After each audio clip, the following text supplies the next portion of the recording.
This is Shaun McCoy Bobaflex, and you're listening to me or watching me on So Fucking Cool. All right, So Fucking Cool here with Shaun McCoy. How you doing, brother? Doing great, man. So, did you do any Black Friday shopping yesterday, man? No, just sat on a tour bus and hung out, or RV, whatever you call it. Some people get offended by that term, and I forced our merch girl out to get us some groceries during Black Friday, and that was a nightmare. So I'm sure, dude. You know, I mean, I watch the videos. I don't do the shipping. No, me either. It's a fucking nightmare. No, I'll do my stuff on Amazon, man. Right? I mean, skip it, man. So much easier these days, man. Yep. What's it like for a guy like you who basically lives his life on the road? Well, it's got its ups and downs, but you know, we're able to afford a cruise, so sometimes it's pretty sweet, man. Today I went to the gym, did sound check, do an interview now, but we got a full cruise. We're able to have that. So in the Great White North, Northeast, I should say, I don't have to load any equipment. So sometimes it's easy, but it's tough on the family side of things. I got a little girl, but what we try to do is a month on, month off. Right. So we're going to do 125 shows this year. Last year we did 150 and rivaled Lizzie Hale.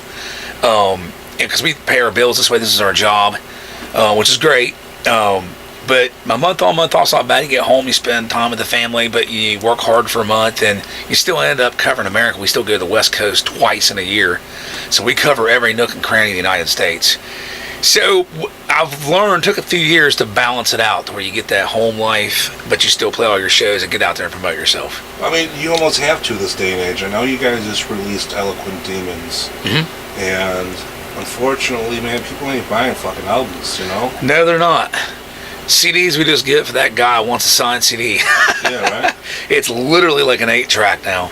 So, we're looking forward to the future, Spotify and all that stuff. We partnered up with Thermal Entertainment, and it's an indie deal, but it's more like a partnership, and it's working out great for us. And, live, we got radio stations to support us, but we pretty much push Spotify live, because that's almost a modern form of a radio station.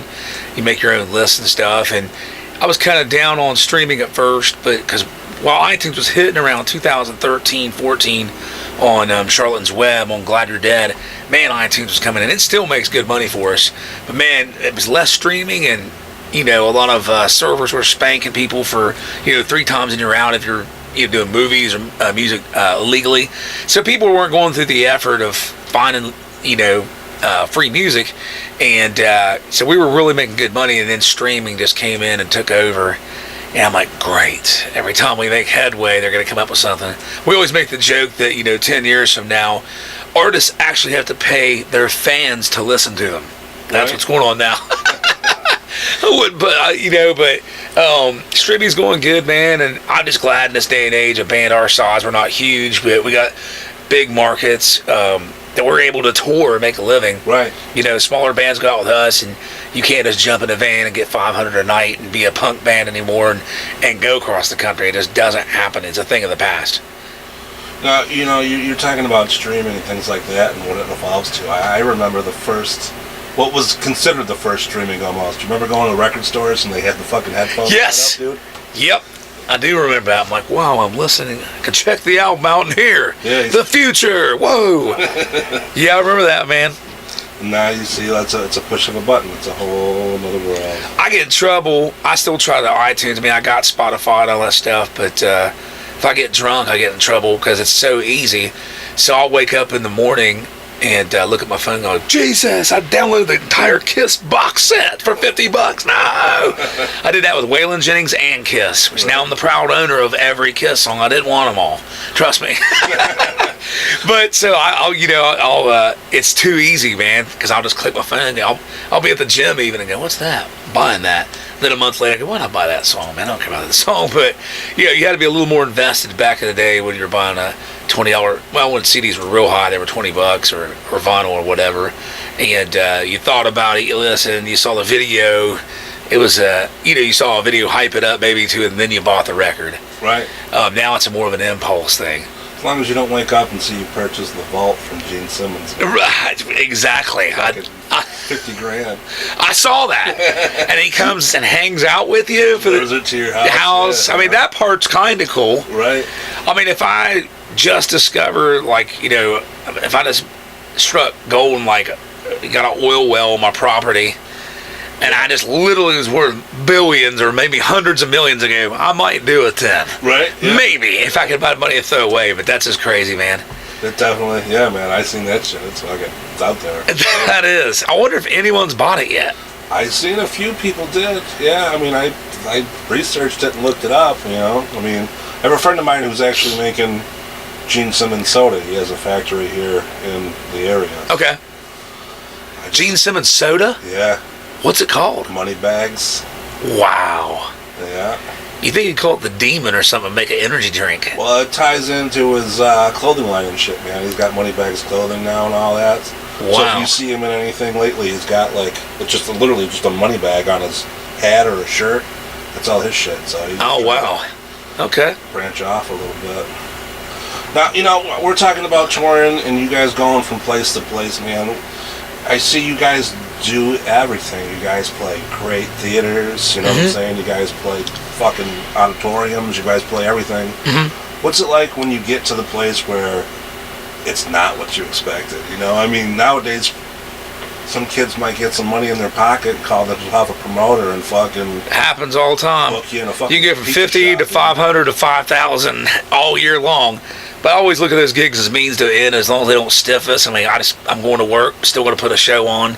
And I've gotten used to it, especially on Wednesdays or Thursdays. You know, I'm like, you know, in Garrison, Alabama, I'm like, I've never even heard of this town. I've never been there. We'll see what happens. We got some nice surprises in Montana. We played Rockin' the Rivers. It's a huge festival in Montana. There's about 3 major cities in Montana. And what we found out, if you play that like 2 years in a row, you're basically famous forever in Montana. So when we play a club show, it's packed. I'm like, where are these people coming from? And they all saw us on Rockin' the Rivers. But I mean, that happens a lot, man. And I used to get upset or whatever, but it's difficult to be big everywhere. And like I said, I mean, as long as we get paid and we put a show on for fans, I'll buy some merch. I mean, it's like a bar. You know, as long as Wednesday pays for itself or makes a little profit, it gets you to Friday and Saturday, and it's all good. And you got to do that Wednesday and Sunday. Thursdays are usually pretty decent, but some guys will bellyache in the band about it. I won't say who, but I don't. It's just like going to work, you know, to get up there and put a show on, do your thing, man. And like I said, as long as they don't stiff us and we get paid, I've gotten used to it. And I know a big show's around the corner, so I don't let it get me down, man. It's not a matter of getting you down. It's just gotta be a fucking surprise sometime. I mean, because like literally, as long as you got the cash, anybody can be a promoter now. Yep. Man, you know what I mean? Oh yeah. So it's just like, fuck, you don't know. We know enough over the years that when someone gets the bright idea, we're able to call them again. Don't do this. Don't do that. Right. Don't put 40 grand into an Ozfest headliner from '98. Don't do that. They will not come. Yeah, for sure.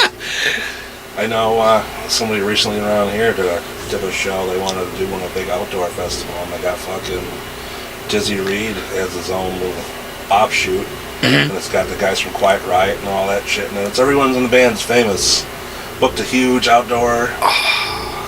And it was like maybe 50 people. You know what I mean? It's fucking, you never know, man. Just you never got know. The money don't mean fucking you got the knowledge. Not at all, man. It's crazy. Promoters have got to be like gamblers, man. Because they'll take big shows, they'll take small shows. You can tell sometimes they'll promote it, and then sometimes they won't promote it as much. And they're just rolling the dice, and they can't stop. Right. Certain guys, they make a living off of it. There are plenty of them. And they just love the thrill. One guy in Kentucky that's a really big promoter, but he also had a gambling problem, too. I go, well, that makes sense. And he's a pretty successful promoter. But yeah, man, it's a crazy business. I've thought about doing it myself. I'm like, I don't know, man. I think I would have a better sense than some new guys. Right. And how to cut corners, make things work, and do advertising. We just did our big headliner for Eloquent Demons, and we worked with the Newport in Columbus, Ohio. You know, we actually put some money in the promotions, and, you know, we've learned a lot about television advertising on top of just regular radio. billboards are great, man. They're not as expensive as you think. I mean, I'm sure if you're in New York City or something, or LA, but most of the cities we play, we kind of looked into that, and it's a good way to promote, and of course the internet. Right. That's the one thing. You get the Facebook promoters that think that they post it on Facebook and people will come. Yeah. No, unfortunately. Yeah. I don't realize there's a fucking algorithm involved now, and you gotta buy those boosts. Yep, we buy them all the time ourselves, man, and people get on social media, and if I put up a rant complaining about how I was treated at Target, man, it'll get 200 likes. I put up something positive or a band post, man, fans will show up, but it won't be nearly as popular as being completely negative or put a cat video up, so sometimes people on social media don't want to be advertised to. They're getting bombarded with it, so you're kind of told with your band, even on your band Twitter, you don't want to just nail them constantly because they'll just get sick of it and block you, man. Right, yeah. I mean, it's a double-edged sword, like you said, and the worst thing is you do go ahead and put up fucking some kind of bullshit, and everybody likes it. And then, oh, man. And it's something you really want out. Fucking, hey, man, got this single coming out. I just did fucking this. We just covered fucking Pink Floyd or this or that. Well, with you, with 2 million fucking hits, ain't fucking nothing to be scared of, right? Right. You know what I'm saying? But you know what I'm saying in general. Absolutely. You never know. The shit that you think's important, that should have been fucking done, other people are like, yeah, whatever. Right. It's an unpredictable sea of craziness, man. But you got to use it. We were talking about some fans will know like the main songs. They'll come to gigs, and it's more about knowing us and doing selfies and Snapchats with them after the show, and it's more about interacting with them either on social media or at the show, and them getting the thumbs up. Bam. Right. And they don't know half the words of the songs. I mean, they know a few songs and they might be a fan, but they're not a super fan. Right. But they'll get more jazzed about that selfie or a Snapchat or whatever. And so you just got to embrace it, man. It's the era where everyone wants a platform, everyone wants to be famous or be connected to fame in some way. And I was like, you know what? Instead of complaining or bitching about it, let's just go out there and we do a meet and greet before. It's a VIP package, but then afterwards. And, we hang out and I'll do a nerd, not a podcast, but a FaceTime live. Right. And we found out that, I said, hey, at midnight after the show, I'm going to talk about the new album, Justice League, the Cavs, whatever. And bam, dude, it'll be 1,000 people on there just talking, bam, bam, bam, bam, bam, bam, bam. And that's way more, because they're really, literally interacting with you live, and you're talking to them live. And that goes a long way with people nowadays, man. And it's, with this tour, we already got, ones planned out, man. And it really, and it's almost like, too, not to rant about it, but online that people hit you up about the dates, and there's so much information out there, it's almost like people know less. I'm like, you got a new album out? Like, hell yeah, we got a new album out. Yeah. You didn't hear? Yeah. And that happens all the time. We're going to say, hey, when you guys come to Ohio, it'll be a post about Ohio dates.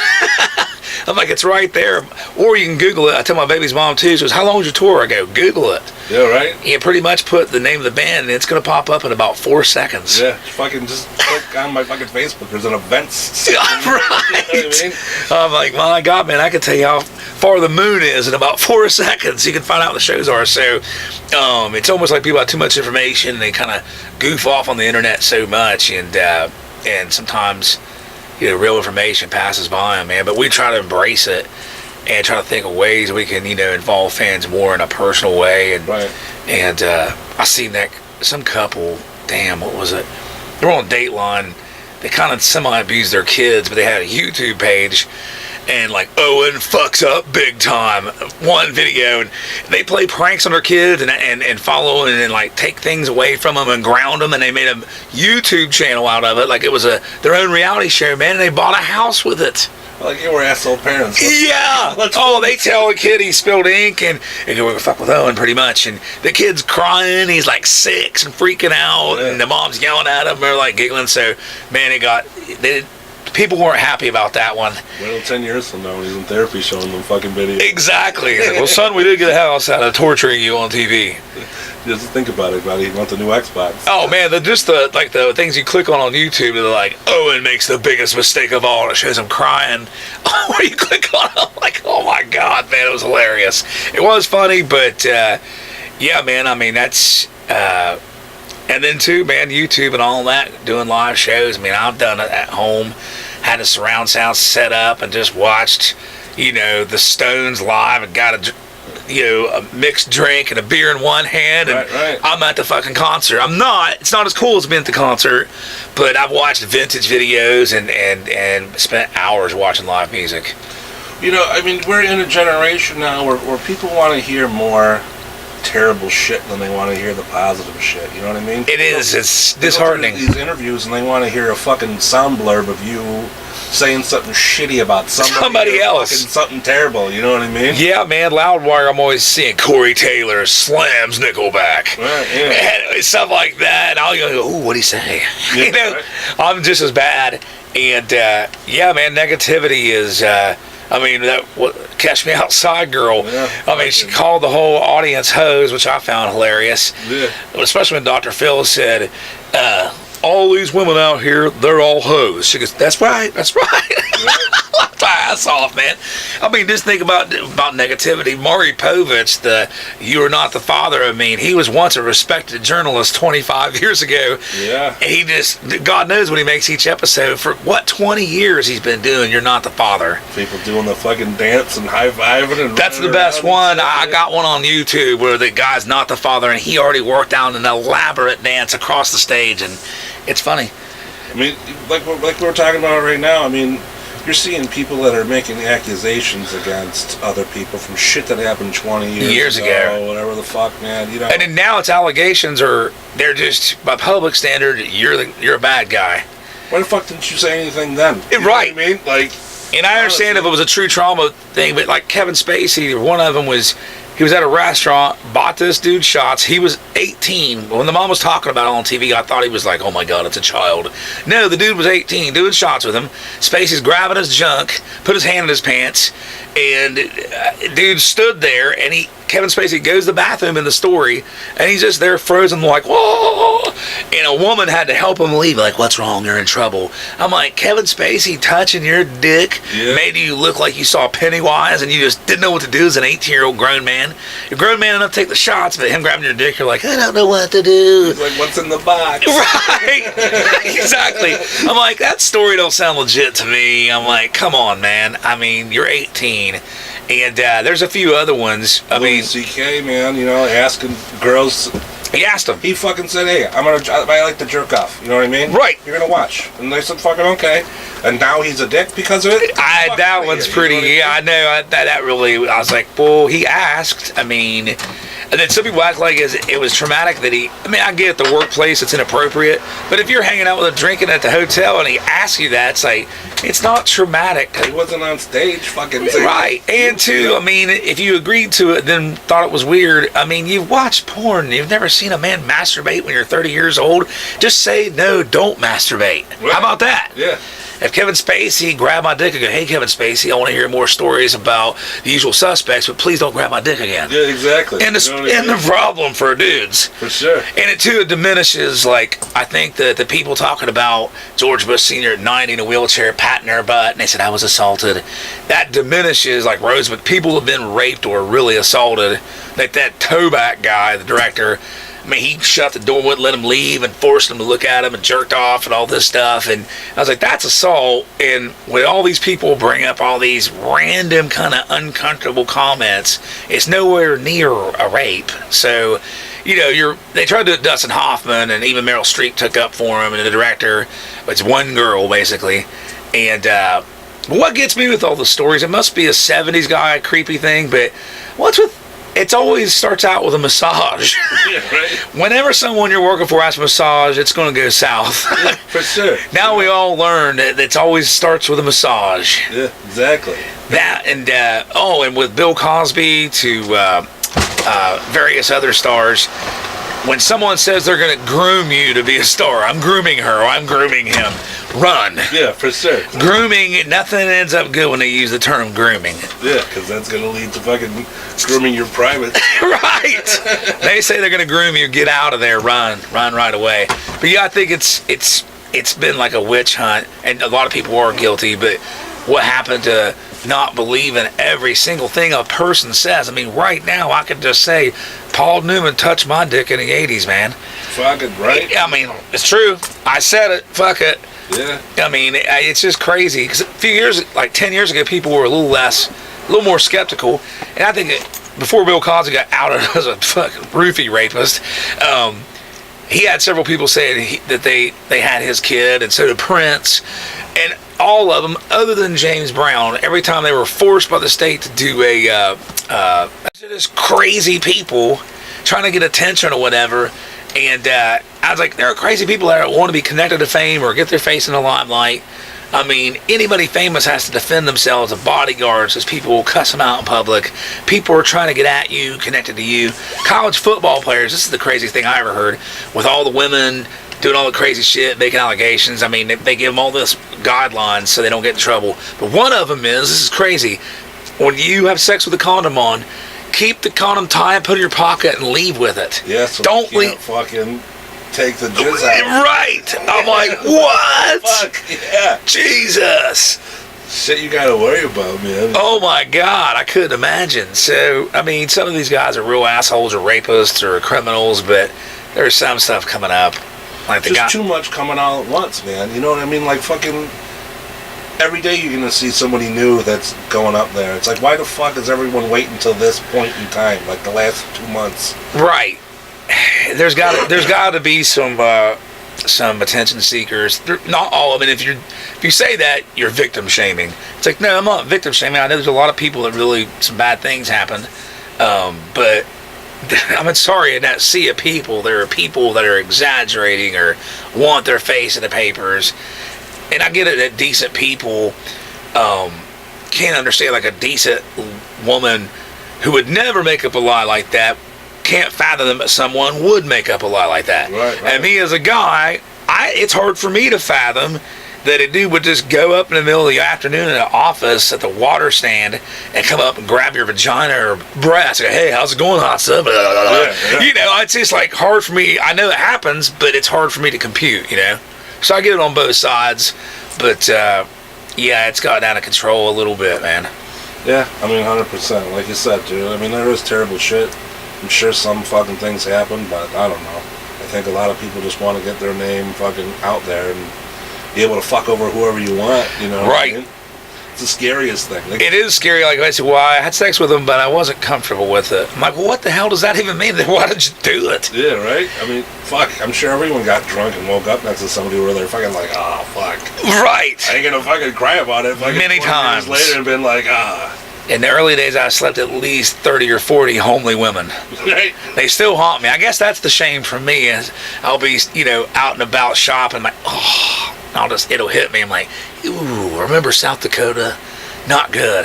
Right. I wouldn't say I'm crying about it, but, you know, and I don't, like I said, I don't want to diminish people that have really been assaulted or have terrible things happen to them, but just because, you know, you felt you had to have sex with somebody to get a role, and you did, and you felt like they were pushy about it. I mean, you didn't still have to. If they weren't scaring you or terrifying you or closing the door, won't let you leave. I mean, I equated it to the Kevin Spacey situation. I'm like, well, he's an 18-year-old guy. He could just walked away. You're a fucking grown man. You know yeah, what I mean? I could understand if it was Lawrence Taylor got you to a hotel room and did some shots and he cornered you and it was an NFL lineman. Right. Then I'd be scared. I'm like, shit, he's going to rape me.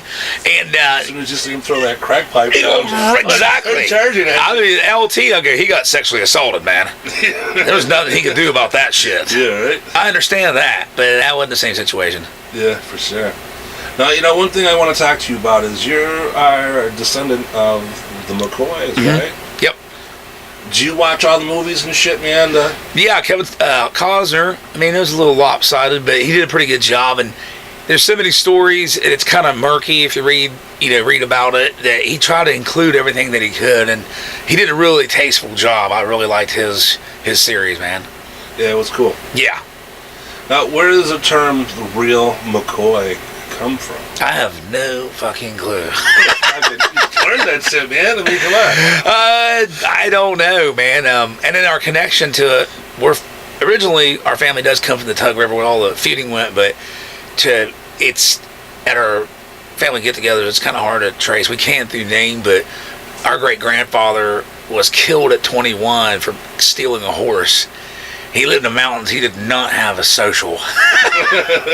He's just a name on a tree. Right.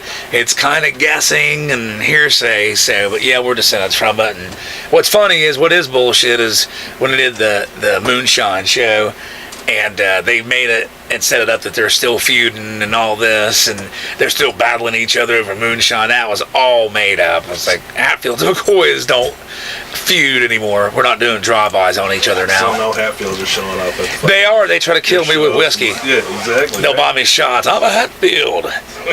So, yeah, that's always fun, man. But, yeah, we do actually get Hatfield shows and hang out and drink and stuff, but it's just funny. And because I'll get in interviews, is that shit still going on? I go, no, you'd know about it. Yeah, for sure. It'd make national news if McCoys and Hatfields are still blowing each other's heads off.